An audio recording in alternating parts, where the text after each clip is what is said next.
I know we just saw Mitch fight some unfrozen Vikings on Baywatch nights, but let's pretend that didn't happen, just like Baywatch does for 99% of their Failson spin-off. What Baywatch does acknowledge, stunningly, is that Stephanie died in the last episode, sometimes, depending on the character. You know, like when Mitch's cancer girlfriend died, and then he got over it after he did a shitty version of Sleepless in Seattle with a psychic, and then he did a dance competition with CJ where her boobs fell out? Well, this is sort of like that, except even more tone-deaf and disrespectful of the dead. Baywatch Nights subsequently saw this episode and said, "Hold my beer," determined to tarnish Stephanie's memory even further. Baywatch Hawaiian Wedding then digs up her corpse and backs over it with the semi from Baywatch Nights. Anyway, Stephanie's reincarnated as a dog. I'm grieving! I'm in the ocean, it's not weird. I have this strange feeling that drowning dog over there is trying to overshadow me. I'll show that bitch who's boss my save! You call that a save? Ugh, I'll do it myself like I always do. Oh wait, here's Newman to provide some interesting commentary on the situation. What is this, a dog rescue? Stunning. I'll get to the shore first. No, you won't! Yes, it appears Stephanie reincarnated as a dog just so she can pretend to drown and then whoop Caroline's ass in a race. And Caroline has to be embarrassed enough at the situation as it is, but Newman and everyone else are totally dunking on her for losing to a dog. What's up with this, Carolyn? You stopped working out completely? Also, maybe this is a potato-potato situation, but it amuses me that Newman pronounces her name Carolyn. What's up with this, Carolyn? Am I spiteful enough to be angry at a dog for beating me in a race? Boy, howdy am I! That's the saddest thing I've ever seen. Anyway, it's unclear how much time has passed in universe since literally the last episode of normal Baywatch, but it is amazing how quickly Caroline is completely over the death of her sister and back at work ready to hold a grudge against a dog. It's hard to think of anyone pettier than this. I heard there's a dog in the water. Out of my way! That son of a Mitch is gonna be taking a trip to Davy Jones' locker! Ugh, it's just a woman. Fine, my save, whatever. It turns out this woman Mitch reluctantly saved is famous talk show host Cassie Cole, played by famous country singer Barbara Mandrell. The only thing Mitch watches is MTV's Beach Blast and Knight Rider reruns, so Cody has to point this out to him. You're Kathy Roll! I know all your recipes! Forget all of that, though, and let's take the time to appreciate one of the many integral background appearances of Skylar, Baywatch's most important character. Anywho, Cassie invites Mitch to come on her show to talk about saving her life and all. I guess for once Mitch deserves the credit, but pretty much everything about him at this point just sounds like a dick-sucking contest. Come on my show and tell the whole television world the story of Mitch Buchanan, the Cassie Saver. Once she leaves, Cody warns Mitch to be careful of flop sweats. Be careful of flop sweats. Flop sweats, of course, being when you totally tank in front of an audience and you need a lifeguard to save you from all of the sweat produced. Yes, that's seriously Mitch's plot this week. Not that Stephanie died. Flop sweat. I'm warning you, Mitch. If you flop sweat on that show, Stephanie's gonna have a field day when she hears about it. Stephanie just died, you... Oh, whatever. He'll find out on his own. Meanwhile, Stephanie Dog. She's back in the water in the same spot, which is something a dog would do because sometimes they be like that. But CJ thinks, perhaps, that this is a message for them. Tell us what you know, little dog. Over here, idiots. Damn it, Stephanie Dog! She's killed again! Yeah, we'll kill you for this! Go ahead and do it, detective boy. You know that won't stop me. I hate you, Stephanie Dog! So far, Stephanie Dog has beat Caroline in a race, annoyed Mitch, and found a corpse, which is more than some characters accomplish in their entire runs as not dogs. And it does seem in character for Stephanie to be reincarnated as a dog just to fuck with Mitch, known hater of dogs, so maybe this episode isn't stupid after all. Turns out the dead guy was taking a night swim and had a heart attack, well, who cares? Suddenly Stephanie Dog has no collar despite her having one in all of the previous scenes, so who is going to take care of this poor orphan Annie? Not me! Fine,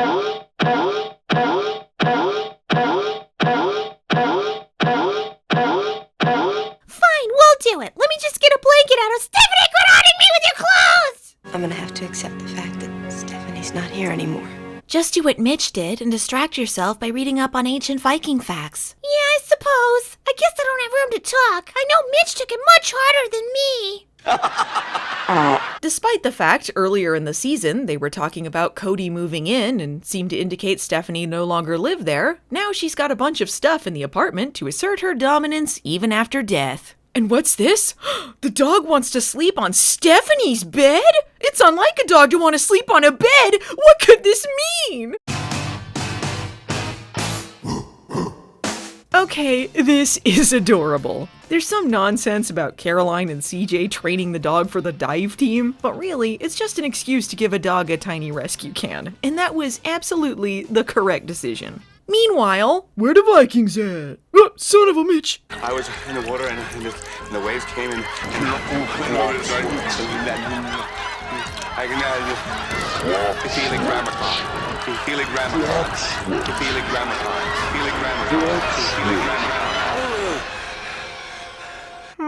How do I exploit this for my own gain? Oh, Mitchell, I have the perfect spell to rid you of those pesky flop sweats forever. All it will cost you is your voice. Oh, nice try, Neely, but I never give up my voice for anything. The people of Germany need me. Damn, foiled again. Now that Mitch knows the other guest is Jay Leno, the flop sweat terrors are worse than ever. For some reason only known to the Baywatch writers, Neely suddenly cares about helping Mitch. In a bit of meta storytelling, she tells him she has a friend who can hypnotize him into not being nervous anymore. Gena Nolin, of course, had a huge case of stage fright on Baywatch and used a hypnotist to overcome it. Think about what you're gonna miss, Cassie, and monologue. Jay Leno? I don't think telling Mitch he's gonna miss out on an opportunity to hear a talk show monologue and meet Jay Leno is the encouragement you think it is, Neely. The hypnotist didn't do much because he had a speech impediment in a hilarious scene you will forgive me for skipping, but maybe bringing Cody along will help Mitch feel better. It's hard to look stupid with him next to you. I love the Cassie Cole show. I love Jay Leno. I love the Tonight Show. I love show business. Can you imagine Cody on a talk show, though? His name is David Chokachi from Baywatch. Is that short for David Chokachiapet? See, this show will be different because the car talks. Kinda like Knight Rider, except I drive the car and refuse to retire, even if it screws other people over. Speaking of which, I'll be taking this time slot. Then my mom said, no, but I think I could do it Thursday. I know we didn't get to see the first half of that joke, but I can say with confidence it was anti-comedy. And yes, that's all we see of his interview. He's only here so he can nearly choke to death on a cookie, which may be the funniest thing Jay Leno has ever done. 1, 2, 3. I do have to point out that those are cookies he brought from The Tonight Show for Cassie, and yet he's eating them himself. And then he takes the time to compliment them after he nearly dies. Oh, man. Those are really good cookies. And then he continues to eat them. What? Mitch, you're our hero. How is the real-life interview less realistic than the flop sweat nightmare? So yeah, everyone, in this episode, Mitch saves not one, but 2 talk show hosts' lives. Incredible. Here's where Mitch's ego reaches critical levels, folks. He's no longer the beach superhero celebrity he usually is. Now he's a mega ultra extreme beach superhero celebrity. Please, I'm not David Hasselhoff, I'm Mitch! I can never be as sexy and talented as him! Back off, losers. If anyone is going to exploit Mitch, it's going to be me. Thanks for saving me, Neely. I'm just too wonderful for my own good. Now I'm here. La, la, la, la, la. According to IMDb, the conniving Neely and devious Donna are pretending to be Mitch's managers to get in on his fame and money? That's basically what's happening here, if you squint. Although I feel the person who wrote this description is taking a lot of liberties by asserting Donna has a personality, much less a devious one. It's true, I'm training Donna on the dark side. So far, she's pretty bad at it. But if it doesn't work out, I can always feed her to my pet sharks. La la la la la, I'm gonna be a Sith Lord.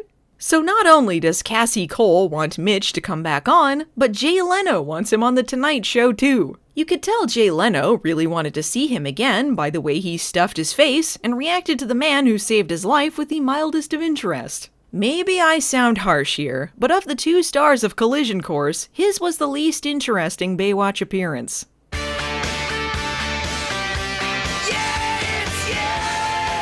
Embarrassed yet? People magazine wants to do a story about Mitch as well, and what the hell, it's only been 2 episodes since Mitch did a sexy magazine shoot. And you know the rental sales went up for the movie he shot the last time he saved someone's life and became a celebrity. Subtext. The hell is subtext? What the hell kind of Baywatch night sorcery?